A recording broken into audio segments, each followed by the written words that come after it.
Hello, beautiful people. Good evening, good night. You done dropped my stuff. Yes, I did. So, good evening. How y'all doing today?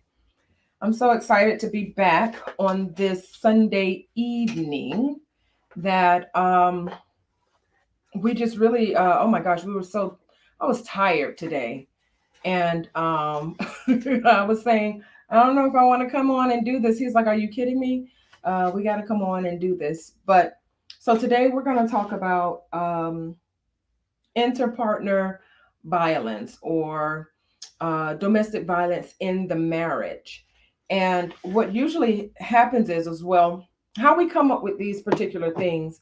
We have different people that we kind of talk to here and there. And the other day, we actually had a couple to come over to our home, and we just began to start talking about the different things that we have gone through in our marriage and all the abuse and things like that I think I put on you when we first got married. And so today we kind of want to talk about that, a little bit. So, but before we do that, we have a good lineup for next week. So next week is going to be who? Well, somebody next week. Do we have somebody next week? Oh, not next week. We have a good lineup for December. December. Why am Yes. I'm trying to rush Thanksgiving and go straight to December. So we have three people, and then we're gonna try and do something a little different coming up. So the next thing we have is December. On December the 5th, we have who? Well, we have Raymond and Henrietta Carville. So we have Raymond and Henrietta Carvel, and then for But we're wait, no, oh oh but you oh forgot to talk to the top of that discussion. I think the discussion will be well. The topic will be very nice. Yeah, so it's going to be about so they've been married for over 20 something No, longer than that. years. 25? Longer than that. 30? Almost 35 years. Well, they've been married for about 35 years. Wow. But they're now retired. And so it's going to be an honor and a privilege to actually have them on the show for December next month. Yeah. Because I'm skipping. Yeah, because if you the topic for that one will be a very great topic for people that is in a marriage where the spouse may be a homemaker, whether Mhm. it's a male or female, Yeah. a husband or wife, or the other spouse is working. Yeah, And some absolutely. people don't know how to deal with the fact is why you always going all the time. You get a way out, but it's not a way out because Mhm. somebody working and it's kind of sometimes tiresome. Yeah.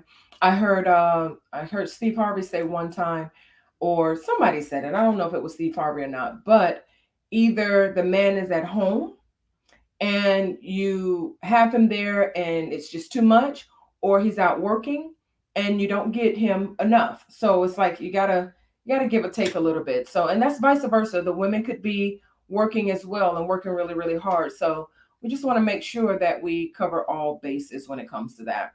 So the next thing is December the 19th. We have some single couples coming on. One is Latiqua Mills, and we have a gentleman by the name of Linton. Linton Brown is his last name. So this is going to be extremely interesting to have some single people on, because sometimes what happens is that I've seen women say what they want, men can say what they want, and then it just gets mixed up all in the pot the wrong way, and nobody is understanding what's truly happening. So we want to make sure that we just cover like everybody. Yeah, I believe it's all a lack of communication. Nobody listens to nobody. Yeah. So nobody's listening to nobody. And then we have February. So in February, we're doing something really, really special. And I hope that you guys can come out. And I think this really, really going to be great for February. So Sweethearts Day is coming up. And so we have something planned for February. So you guys stay tuned for that. So the topic of today is about So let me just lay out maybe I should lay it out. So we were talking the other day. We had a couple to come over yesterday night, and it was really, really nice. They came over, and then we just kind of started talking about um, our life and how we got started. But sometimes people see the marriage, like we've been together for 15 years. They're on the outside looking in, but they really don't know what we really actually have gone through and have been through. And so one of those things that we talked about was us being physical with each other, but it was more or less me being physical and then him having to protect himself. And so I know I'm talking a lot, but I was really, really angry at a lot of different things. And like I've shared before, that I wasn't I wasn't with men before I got with him. It was always with women. So I was struggling trying to find a balance or to where I fit in the relationship when I was so used to being the man in the relationship. So I would constantly fight him going back and forth, and until one day he had to really defend himself. So let's talk about that a little bit. Well, not really. I had to defend myself. The fact is, I had to protect you and myself as well, so nobody won't be hurt. In most instances, in most violent relationship, one party have not let go, the other party trying to get through, and it's like nobody want to understand each other. So, in our marriage, we had a lack of communication. Mm-hmm. She wanted to be protected by me, so she was angry at me because she felt like I was not protecting her. When in actuality, I was protecting her in the midst of it, but she didn't see it because it wasn't the way that she felt I should have done it. So I will say this, like, there are a lot of things that we won't talk about because they're just some things that just need to just be left for therapy and for the sake of protecting family. But I'm going to agree with not feeling protected the way I thought that things should have been. And this is why it's very important that when you're in a marriage or you're getting married, you understand family dynamics, because his family did things one way and my family did things another way. And then we're trying to bring these two families together and trying to bring he and I together, and we have two different ways of seeing how things are supposed to be together in a marriage. And so, what I always tell him is that I want to be good when it comes to as our children are growing up, and being a good, I guess, in law, because sometimes it's not about us trying to insert ourselves into our children's marriage, because that's not how it's supposed to be. It's really about, trying to help them figure out how to, be married together and giving them the support and the love that they need. So the reason why I fought so much was because I didn't feel supported in that way on both sides. Yeah, Yeah. yeah. And the thing is by us not communicating with each other the way we should have been communicating with each other, we end up failing each other in many different ways and in many different aspects on where we should have been successful. Now, since we understand and had to stand back and look at each other and correct ourselves, now we can deal with each other in a different realm. We may have an argument, but it's not the kind of blowout argument where we just completely cussing each other out or whatnot. We may have a disagreement, but it's a disagreement. But we understand from here on there that why would we want to go back to that violent part? And violent, all it does is it build up more resentment towards each other. Mm-hmm. And we had to get rid of that resentment by actually be honest with you, we had to apologize to ourselves. Mm-hmm. We could be all day long trying to apologize to each other, but we don't apologize to ourselves about allowing ourselves to get in that position of either feel like I gotta protect myself from my husband or my wife, even to get angry at my wife for being who she is. I was wrong. So I had to Mm-hmm. apologize to myself, then apologize to her. At the same time, first apologize to God. Because I dishonor my wife when I allow myself to get in that position. Right. So I guess in the way I see it is that sometimes uh, when you're in these relationships, we have to be careful of tick for tat. So you know how if you're doing something and you know that you were wrong for it and you try to apologize, but then the other partner says, oh well, you did this, so that's why I did that. I call that tick for tat. And we have to be very, very, very careful of what the old church would say is small foxes, those little things that come in to try and destroy your relationship, those little things that try and come and destroy your marriage, those the people from the outside coming in and speaking certain things into your ear that may not even be true. So communication is very important, but we don't just communicate with our mouths, we communicate with body language, we Mhm. communicate with our eyes, with everything. So if he's trying to share something with me and I'm doing this, rolling my eyes, or I'm not actively listening and saying, okay, I understand, or kind of repeating back to him what he said, if we're not doing that, that communication has been lost. Oftentimes what happens is that I would see him, and I can only talk about us, uh, is I would see him shut down because I wasn't fully understanding or fully listening. And sometimes if we're not fully understanding, what we do now is that we actually walk away. We walk away. I literally have to get up and go in the car or take a drive because I used to be very violent.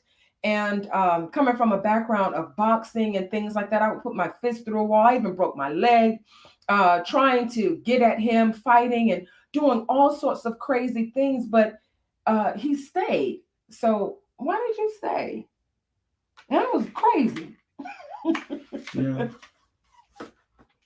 But honestly, because I saw past that, I saw this. Hmm. If I would have let go then, I would have missed this. Hmm. And at the same time, understanding her past, understanding who she was then, understand the things she been through, helped me to have more empathy for her. Enough to much where I could love past being empathized and become, try to be that punching bag, you could say, till she got over her issues. And when that happened, it ended up being a beautiful thing because she was able to fight out of that position and become who you see today. So we're not talking all completely about physically No, not hitting. physically. So just arguing, like to the point where we were always yelling and just fighting, just verbally back and forth, and it was just really ugly. Now there are some women who are in um, a domestic violence situation, and we have our thoughts on that, but I want to be very careful at what we say. So therapeutically, because I am a therapist and I do work with people who are going through a lot of different things. So therapeutically, what I would say to friends who know that their friend are going through a really tough situation, one of the things is that you cannot instruct anybody to just get out of the relationship. It has to be something that they want to do, but you can help them to develop a plan to get to a safe place, or just be a listening ear so that they can have someone that they can talk to. Never try to do therapy with them or try to make them feel worse than they already feel. So the best bet for you, this is just my therapeutic advice, is to just be a listening ear and try and empathize, as my husband was talking about being empathetic. Try and empathize and just be a safe place for that person, because you never know what they're fully going through. Sometimes it can be mental abuse. We have people that will really just mentally abuse some people. And then we have narcissists and things like that. So we have to be very, very careful when you start telling people to get out of certain things, because if you don't know the full situation, I would definitely advise against that. Then you have the physical abuse. And then we also have the financial abuse. 9 times out of 10, when a woman stays in a relationship, uh, it's either financially they're being abused because sometimes they're stay-at-home moms, or they have the children and the children are attached to that spouse or that person that they're with. And it's kind of hard for them to get out of that relationship because they don't want to disrupt their whole family life. So you be very careful with that. Um, Unless it's something that you have to insert yourself in, I would just say to just be that safe place for that person. I wanted to kind of add that. I had some notes on that. I wanted to touch on that a little bit. So later on, I'll add the abuse hotline for people who may be being abused and they can't say anything. So there's help for you. With that being said, what are some other things that you would think that, I guess, like being a man, being in a relationship with someone who is not only always fighting, but you said that you were trying to understand me. What does that mean? Like you saw me or you were trying to understand me. What does that mean? Well, to under for me, I had to use the wisdom I have and understand that when you enter a marriage, you don't enter a marriage thinking that everything is going to be peaches, and you don't walk away from everything, because you walk away from everything, you may lose, the blossom before the flower blossom. Mm-hmm. So when I met you, I knew I was getting involved with somebody like you, Mm-hmm. but I didn't know all the trash can was coming, all the trash was coming with it. Jesus, you said You it was know, trash it was a can. lot of trash came with it, and I had to Uh-huh. deal with it because sometimes you may get a garage full of garbage, but you'll never know how beautiful the garage is till you get the garbage out. Oh, so you're trying to say you had to clean me out? We got to clean each other out, but hey, I like that analogy. Like, but there's some men who I see that they don't want to have to deal with that. They don't want to. They don't want to wait. They don't want to have to go through those. They want the woman, and this is what some men that I've seen, and you, of course, are going to correct me if I'm wrong. But I've seen them. They want the finished package, but they don't want to have to go through anything to get to where they are. They don't even, they like the glitz and glamour of the wedding, but they don't want the marriage. because they've been looking at the Cosby shows and all these other shows, they don't understand the work they have to put in Mm-hmm. for two individuals to become one. Mm-hmm. Um, and then I think this generation is a microwave generation. Uh-huh. They want everything fast, simple, and easy. Nobody Mm-hmm. want to work for nothing. Nobody want to try to work for nothing. Mm-hmm. I was always taught from a child, if a man don't work, man don't eat. I like to eat, so I got to work on it. I want my marriage to work, so I have to work on it. Uh-huh. And most people do not think to, I have to figure this out. How do I, communicate with my wife Mm-hmm. without putting my hands on my wife? Mm-hmm. How can I communicate with my wife without her putting her hands on me? Yeah. How can I, do I have to say it with a cell phone, or do I have to text it to her and let her punch the Uh-huh. wall? They come in the house. I don't know. How do I do that? Yeah. Well, then I'll ask this question. What was your biggest challenge being being married to me? I know we're still going, we're still growing, but what's your biggest challenge in being married? Waiting for you to hear me. Oh, how long does it take for me to hear you? No, you hear me now. Oh.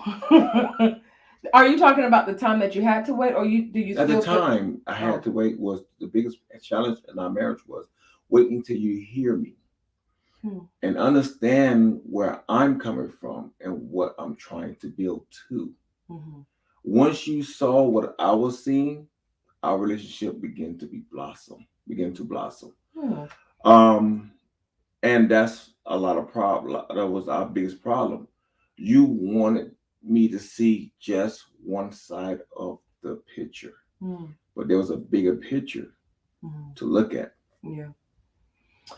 Okay, I can agree with that. It did take me a while to actually just see him for who he really was. There was a lot going into our marriage before we even got married. We were fighting before we could even go, even at the wedding day. You know how they say, speak now, forever hold your peace. Like it was shut down on the actual wedding day. So from the beginning, we fought and we fought and we fought just to get to where we are now. But the reason I didn't listen was because, and we've talked about this before, so this is us like actually having a transparent moment so you guys can see how people can overcome certain things and actually put ourselves out there on camera to share these particular things, because people are struggling in their marriages, then they're struggling with a lot of different things and they don't know how to bring it out. But it was very difficult in the beginning for me to understand how we were going to work when there were so many people that were against us. And what he used to tell me all the time was is that it doesn't matter about the outside people. I didn't hear this until I had to go through therapy myself. But he would often say it doesn't matter about the people that are on the outside. What matters is what God is saying to me and what I'm sharing to you. And if you could get that through your head, if you could understand that, you would see that nobody else matters. Even after the wedding, it took us what, a month after, because I think he was trying to sort through some things as to why. Why did it happen the way that it did? Why did things go awry the way that it did, when all he kept saying was, I just want to be with this woman. Why can't I be with this woman? But it took us a while to really, really get it, or it took me a minute to understand that nobody else mattered. Nobody else mattered but what he was hearing from God, and then what God would relate to him to give to me. When I finally closed my mouth to listen, our marriage started to get better. Literally to this day now, people always say, and this is our family, they always say, leave them alone. Don't don't go over there bothering them people. Leave them alone, because Elias will cuss you out about his wife. He don't care if she blind, crippled, or crazy. Don't talk to her. Don't touch her. Don't bother her. Just leave her alone. And for me, that was security, to know that people, our family even included, would know not to come this way because they were afraid of what you may say. So I needed the security in knowing that I was safe with you, that I could be vulnerable with you, and that I could let my guard down and allow you to fully see me, my weaknesses and my strengths and everything that you're seeing now. It was hard to get to this point, but I'm glad we did. Well, when I think about it, our marriage from the beginning was a trial and tribulation Yeah. where we had to go through this Yeah. to get to where we at now. Uh, some people don't understand why some every trials in life do not conclude with, you know, Yeah. guilty or not guilty. Yeah. We was guilty because we didn't see each other where we should have, Yeah. but we was not guilty for loving each other. Yeah. And I think for us, we are in the world of practice all over again, where we leave and learning how to work with each other better. Yeah.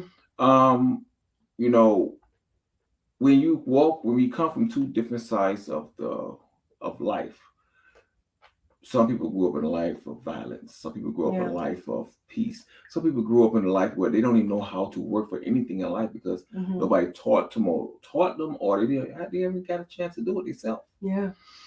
Being married to my wife, I had to learn how to speak, but I had to get her to be quiet for me to speak first Mm.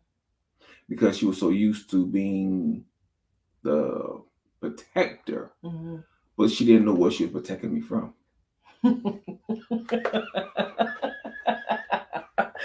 Let me. Look, I used to always tell him this analogy, or like when I speak to women, I give them this analogy all the time. I said, God built their shoulders. Like I'm almost 6 foot tall.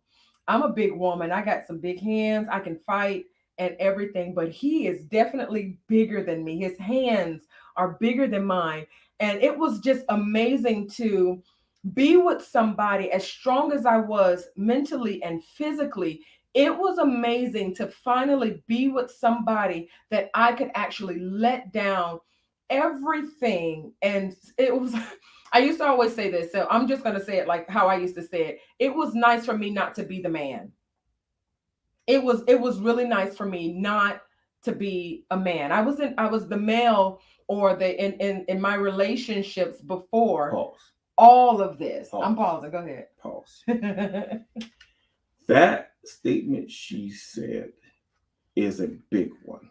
Hmm. There is a lot of women that is in these marriages that is actually the man in the relationship, and that is sad. Hmm. It's not the fact because somebody pointed out. The fact is she know for a fact her husband's not going to do. She know her fact for her husband not going to do this or ain't it this. It was a movie I was a TV show looking at, and it was hilarious. Hmm. The man was so feminine in this movie. Not saying that he was gay, whatever. The fact is his attitude, Mannerism. mannerism, where he wasn't even willing to save his family. He wanted to go by himself. Yeah. And the wife had to say, "Hold up, husband. Who are you? You the Yeah. man. Yeah. Go out there. You go hunt. You go do this." My wife don't have to tell me this here. Mhm. I can do all that myself. But with her, she was so used to being that for herself to have a man at my statue. I had to let her do what she had to do till she see that she was struggling. And after she figured out she was struggling, she allowed me to work. Then she realized, oh, I ain't gotta do that no more. No, you do it. Yeah, it was actually really really good for a while, especially to I didn't, I worked so much for myself, and it was hard for me to accept a man coming into my life saying, I'm going to do all these things, because I came from an era where you got to put a little bit away because, he may just take this, or you don't have an extra account for this, that, and the other. And I'm like, no, I don't see him to be like that. But had I listened to everybody else, I really wouldn't have a man right now. So I had to really calm myself down to be able to receive all those things that you had. Like, it feels good to, not that I can't take out the garbage myself, because I still take it out and I wrap it up, but I leave it at the door. So when he's on his way out, he just takes it to the trash. It's like we're still working together. I even, I clean up my whole house because I don't like the way he does it. So I just clean the house. I wash the clothes and I fold them. I don't put them away. He puts them away. They're clean. So we have a good way of how we work together. But I noticed that people had a problem, and some of y'all may have it now. I don't know, but I don't cook. I don't cook because he cooks very well. Excuse me, she do cook. Not all the time. She cooks certain dish that I like so much. Say she's every year on my birthday she's a cooking. She stopped doing it. I don't know why, but she do what she can when she want to do it. When I want to do it, and I don't get mad about it because it's still my choice if I want to cook or not. Mhm. So when I get home, sometimes that's my realization. Go in the kitchen, get away, go cook. We got a video of my her grandfather outside barbecuing. And she said, Granddaddy, why you out here barbecuing to get away from everybody? He said, Yep. Y'all see that family holiday video on YouTube. So it is hilarious that people don't understand that even in our marriage, I had to give her space to deal with what she had to deal with. And vice versa, she did the same for me. And that helped bring a peace among each other where we could come to each other and talk without violence. Yeah. Because sometimes we be going through a situation in our mind that want to be violent, but we have to think our way through it. Yeah. Once you think your way through, you say, "Oh, it ain't worth it. It's not worth it. It's not worth it. It's not worth it," because I don't want to hurt my loved one. Yeah. Speaking of that, like, we had, it's like right after we got married, a year later, we were having babies back to back. So postpartum was there. There were a lot of different moving parts.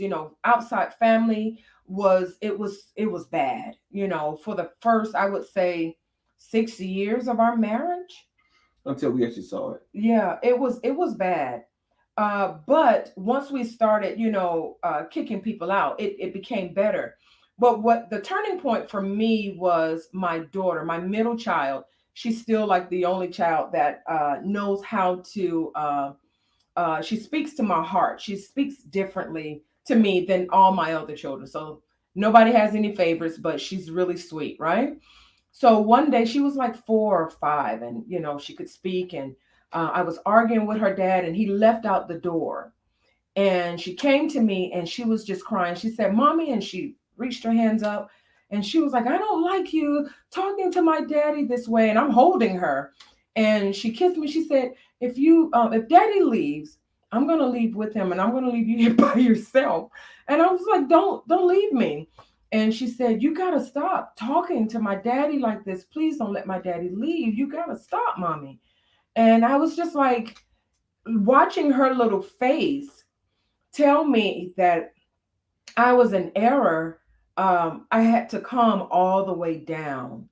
Um, I think that's when we just stopped. Like when I would argue or when I wanted to yell, I was like, I'm getting angry. Like I need to move. I need to walk away. I need to do something. But it started to dissipate a little bit. And then when I started to go to therapy in school, uh, it dissipated a lot. I knew how to use my words and say why I was really angry, because 9 times out of 10, it's not always him that has made me angry. It's other things, other things that I may not have or I'm not getting. And I can use my words now to say, I'm really upset about this particular thing. Maybe I need to take a break for myself. You know what I mean? Yeah, there's a many situation where when she got angry, I already knew what the problem was. And I just pinpointed. She said, I ain't it." I'm like, that is it. After she she calmed down and realized it is it. Mm-hmm. We have to learn how to target our anger the right way. Mm-hmm. If we're mad at the wall, stay mad at the wall. you know, because I noticed that even when I'm at work, people bring their anger at work because they have problem with their spouse at home. Mm-hmm. People have problem with their children at home. They come Yeah. right, they bring their anger there. Yeah. Or they have a hard time at work and they come home and beat the kids up because they have a hard time at work. Oh, let's talk about that. Sometimes we have, um, I get people all the time that come in, and even the children that I speak to, parents, you got to be very, very careful at the energy you bring home into your house. When he comes home, I always tell my kids, I said, my husband is not coming home to a nasty house. And if he has to wash dishes or do anything when he comes home, that's a problem for me. I don't feel like if he's worked all day, mind you, I do have a private practice, so I go to work and I come home just as well as he does. But if he has to come home and wash dishes and cook and do all this stuff, that's a problem for me. And I tell the kids, I'm like, you guys they're old enough now. You can't make all these messes and do all this stuff. So when he comes home, he has to see this. I don't know what his day has been like when he's leaving from work. So also when he comes home, I'm like, give him a minute. Give him a minute so that when he comes home, he can, kind of relax. He has to go do 5,000 different things before he even, can come and even greet us sometimes. The other day, I think I saw him smile. We were outside and I was doing jump rope with the kids. And I said, "Did you know we were out here?" He was like, "Yeah." And he came outside, even in his uniform, and, did jump rope with us. But he didn't have to, but it was something that I think that you really enjoyed seeing, that your family was actually outside in the backyard and we were doing something, together. But it's very imperative that we all have a space to ourselves, because before it was me, you were here by yourself. What I used to do when I before I came home from work, so I won't bring that energy of being a detainee at work. Mm-hmm. I will literally detox myself in home. I mean, in my car. Yeah. So I'll be riding home doing things to get myself to be calm, Mm-hmm. to become a husband and a father, instead of coming home and being an officer. Yeah. Yeah, because I'm not in jail. You're not You going to come know, home and be an officer and I with me. think a lot of people need to do that. No matter Yeah. what line of career you work, there are stress out there. Mm-hmm. But why allow that stress in your home when you don't have to do that? Yeah. To love somebody unconditionally to the point where they love you back, that's not violent. That's peace. Yeah. And I think people miss that. Peace in both sides of the field help bring peace in our children's life. And that will cause a child to be calm themselves Yeah. without being angry. Mm-hmm. Then it's society got to deal with them. Yeah. We just got off a wonderful live with another gentleman that was talking about, our youth, and how our young black men, and some white men, young white men, are being handcuffed by the police, and the different things that they're doing with our children. And I was able to actually speak and just say, children only behave the way they do because it's something that they've learned.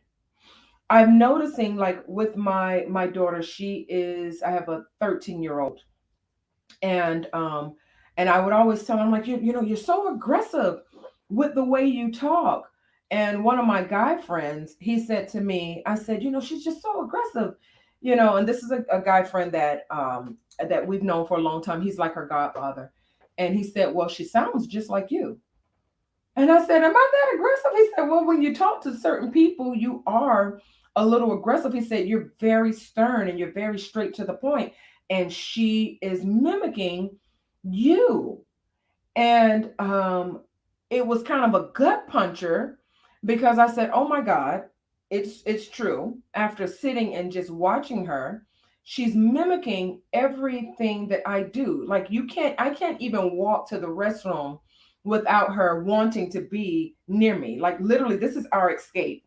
This 1 hour is an escape, seriously, from her. She's 13 years old and she still puts her finger under the door when I'm in the bathroom. He's like, give your mom a break. She's coming out. But my God, we have to be very careful, especially with our men children. Yeah. You have your ideas on men kids when the father is absent.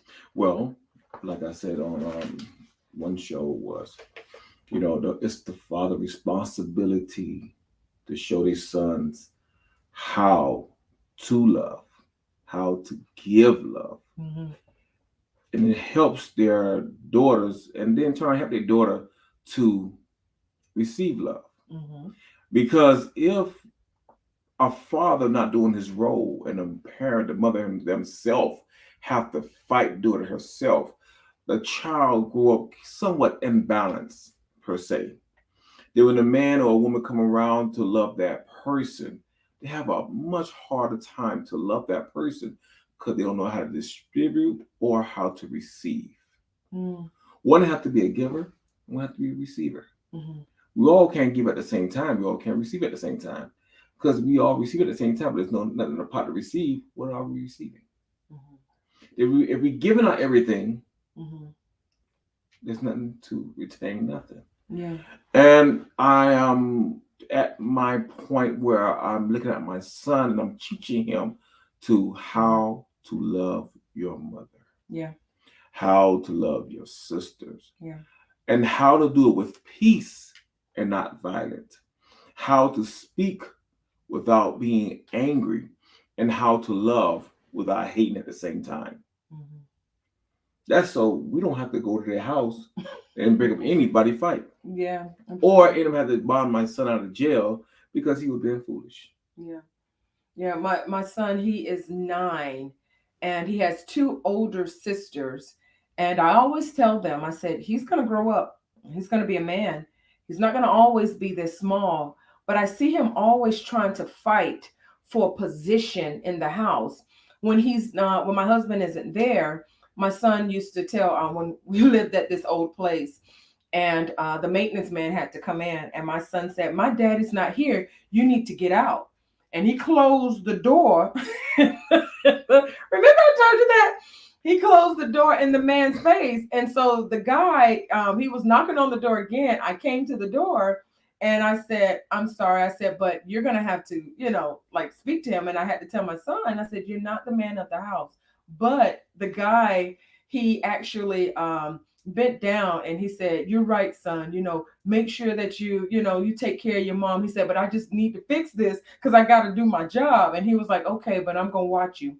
My son sat at the table and watched, and then told his dad when he came home, yeah, it was a man in the house and he fixed this thing, but that's all he did was fix this thing. And my job would say, good job, son. So with our children, and we have three of them, and it's really funny to see how they respond to each other. My son was prophesied that he would, come about, like he would be our last child, and we didn't know, that we were even pregnant. We knew how we got the baby, but we didn't know that we were pregnant. And he is definitely, he's a blessing. He's a little funny little character, but he's growing and he's learning that he is not my husband, but that he is my son. And he's learning how to, because he tries to speak just like his dad when he's talking to me. And I'm like, whoa, whoa, whoa, whoa, whoa, you're not your dad. And he's like, oh, well, what am I supposed to do? And that's where he comes in and he shows him, what you're supposed to do as a young man. Yeah, yeah. It's like teaching your child how to tie a tie. You have to do it with patience. Mm-hmm. You tying a bow tie, it is very important to pay attention. Take your time, Mm-hmm. because I had to tie a bow tie. It was not an easy task. Mm-hmm. That's like raising a son. It's not an easy task Mm-hmm. raising children, but we have to have patience, love, Yeah. and empathy. Oh, because we have to put ourselves in our children's shoes as well. They're really we have Eric Erickson's theory, and then you have the psychodynamic theories of Piaget, and they talk about the different developmental stages of our children. And I like Eric Erickson's theory the most, which is nature versus nurture. And so we have the outside things that are going to teach our children, whether we want it to or not. But when they're on the inside of our home, we have the opportunity to nurture our children, to let them know it's okay to cry, that it's okay to. My husband still kisses my son on the cheeks, and when they go to bed at night, he's 9. He still comes in sometimes and lay in the middle of the bed with us until he falls asleep, and my husband picks him up and put him in his bed. Like that's nurturing. A father can do that. You just have to know that you can. You don't have to be shy about it. I know that most men are told that it's not good for you to, show this type of love. My son cries and he talks to him and tells him, hey, why are you crying? Let's talk about this. Let's have a conversation. I've never seen that before until I got into this marriage, to see that it's okay for certain things. But if the children don't have safety in the home, where else can they get it? You know? This dawned on me. Our whole marriage. Um, it was what instance where sometime I'm learning now. What my wife had to learn also. She Mm-hmm. can't tell me what a father is. No, I can't. Because I don't know. We in our marriage, she used to spend more time trying to tell me how to be a dad, or how to do this, or what a man should do, what a man shouldn't do. And I had to tell her, baby, how can you tell me something that you never had before? Oh, wow. And she stopped for a second, look at me, and say, "You're right." Yeah. And then at the same time, we had to even look at each other and say, "Hold up, if I was a child, would I accept this?" Yeah. No. I grew up in a home where things transpired, but I didn't have to repeat Yeah. what took place, because I understand as a child you see things, but as an adult, it's my choice. Oh, see, now you're good on that. This, I like that. When you're a child, you don't have you're in your parents' home and you don't have a choice. But when you become an adult, you get to choose. You get to choose. I tell my son this, and I tell my kids all the time, you get to choose the type of person you want to be today. I used to curse like it was going out of style, and I stopped, because I get to choose what comes out of my mouth and in front of my children. I get to choose. I get to choose that. Yeah. And if we don't choose the, like, if your father was never there for you, mine was never there for me. My father, neither my mother was never there for me. But I get to choose the type of person that I wanted to be with, what I was going to accept and what I wasn't going to accept. And he did the same thing, Correct. vice versa. His father wasn't there for him the way that he desired for him to be. But he got to choose to be a father to our children. This is really good. Like, you guys get to choose. You don't have to be what your father was. And if you don't know how, there's so many male role models and so many male programs that are out there that will help you along the way if you need help. I had to look at myself and say, something, self, you need to make a difference. Mm-hmm. And what I mean by make a difference, I need to make a difference for my son. God give him better options. Yes, the road was going to the north, Mm-hmm. but I could turn around and take it northeast. Mm-hmm. Because understanding that if I want something different for my next generation, I have to present something different. So I have to present a calm environment so my son will understand how to speak. Even in today's time, Mm-hmm. we have to go outside to the public, speak all the time. But if you don't even know how to speak in your own home, how can you speak in public? There's an Mm-hmm. old saying, charity begin at home. Yeah. So what we learn here, we're gonna take it out on the streets. Yeah. So if our son don't know how to talk home, they don't go out there and talk reckless. Yeah.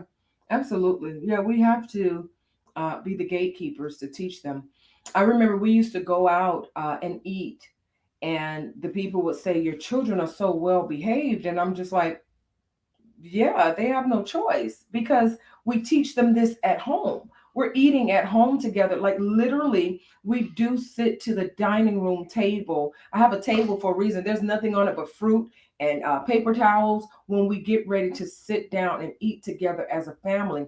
I'm telling you, the children love that. Even if it's one day out of the week that we do it, they absolutely love it because I give them the opportunity to talk. Sit down. Let me show you how to hold your knife and your fork. He's a stickler for that. Let me show you how to cut. My son cuts pancakes, how my husband cuts pancakes. Like, it's really amazing the things that you can teach your children when you just take the time to spend with them and show them these things. You can take the time. But how we get there, we have to take the time to love each other. Yeah. Yeah. You know, we our topic is violent. Violent comes so many different ways. Violence. Mm-hmm. Violence comes so Mm-hmm. many different ways. I could mentally be violent to my wife Yeah. without never laying a hand on her. Yeah. I could literally do things that would cause her to lose her mind Yeah. without never even laying a hand on her. Mm. And there's a lot of people I know that have been through the same similar situation. Yeah. And all I can do is pray for them because until they could see the way out for themselves or how to solve the issue or to come down to the root of the issue. Mm-hmm. Mm-hmm. Sometimes talking solve a lot of problems Mm-hmm. to the right person. Yeah. And a lot of us spend more time talking to the wrong people and getting bad advice. Yeah. And they're getting hatred advice. Yeah. This man ain't no good, girl. You know he ain't no good. That ain't gonna work. Yeah. That is true. I think next week, I want to talk about gaslighting because it goes right into what we're talking about today and how abuse actually starts, what it looks like, and also, and I want it to be more interactive because it's a full workbook that I do with some of my clients, and I think that I can do it with you guys also. Take advantage of it, for free right now.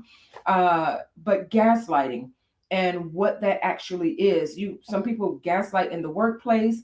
You're gaslight lit at home. You're gaslit in your relationships. But that turns into violence when you don't know how to use your words. So we have to be careful of gaslighters.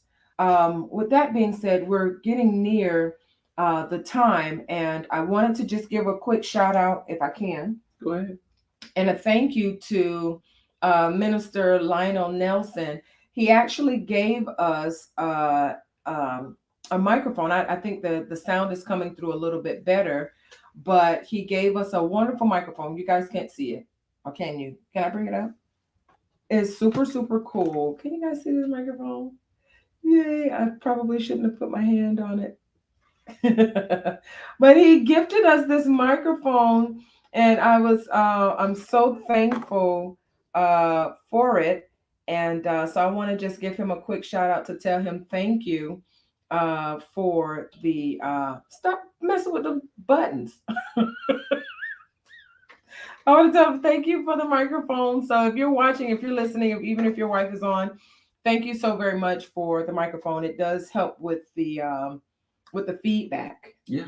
Look, there he goes. It's like your audio is great. So thank you. Sometimes it's good to have people who are looking out for you and who are Yeah. helping you as well. So, Minister Lionel, we want to thank you for that, for giving us this microphone. Also, he does. This is the show that I was talking on before we got on here. He does a wonderful show for men. So when I tell you, it's called A Father's Note.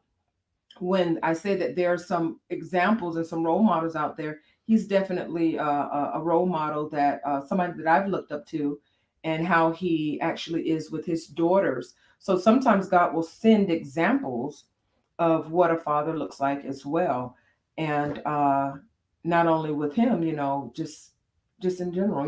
I think we need to take advantage of the good example we do have, Yeah. instead of using the bad example as an excuse. Oh, I like that. Oh, hi, I like that. So we're gonna go ahead and sign off. We do have like 5 minutes. Does anybody have any questions or concerns or anything that they would like to share or to say? Well, I would say this. It is fun doing this show with Oh, my wife. you like doing it with Yeah, me? it's kind of fun. But at the same time, we do desire to help people. Yeah, So, like I always said, take advantage of this time. yeah, Communicate with us. yeah, Let us know how you feel, what you think. What can we do better for this show? For yeah. you. Again, Absolutely, like I said, it's not just for us, it's for you guys. absolutely, absolutely. So, like he said, take advantage of whatever you guys, if you see that there's something that you would like to see, or if there's a question that went unanswered, or something a topic that you would like to, know about, definitely, um, let's do it. So this is for you guys. And like I said, we have a great lineup for December. December's coming up soon. So the next 2 times, or the next time you hear from us, I think next week we're going to put up a holiday video, because it is Thanksgiving weekend. It's going to be crazy.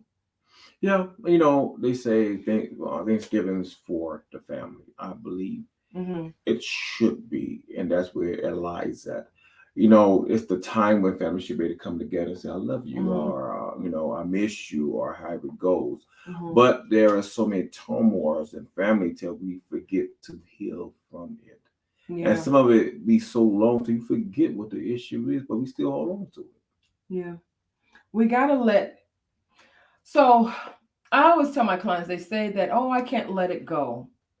The struggle, and this is what has helped me, and I hope that I can help you guys. I really just got this. I got this, and it's in my soul now, and it's in my spirit now, where the battle is not even the people that are on the outside, because we wrestle not against flesh and blood, but against principalities, rulers of the darkness, and high places. So we have to pull down those things. It's in our mind. Mhm. And the reason it's in our mind, and I only have a few seconds to go, and this is why I say you guys have to ask certain questions, but he brought this up, so I'm just going to share it real quick. What happens is that we've been told for years that either A, we're nothing, we're never going to amount to nothing, especially when our father or our mother, if they leave, rejection sets in. Mhm. You have fear that sets in. You have all these things that start to set in. You can insert wherever you want those things that have set in for you.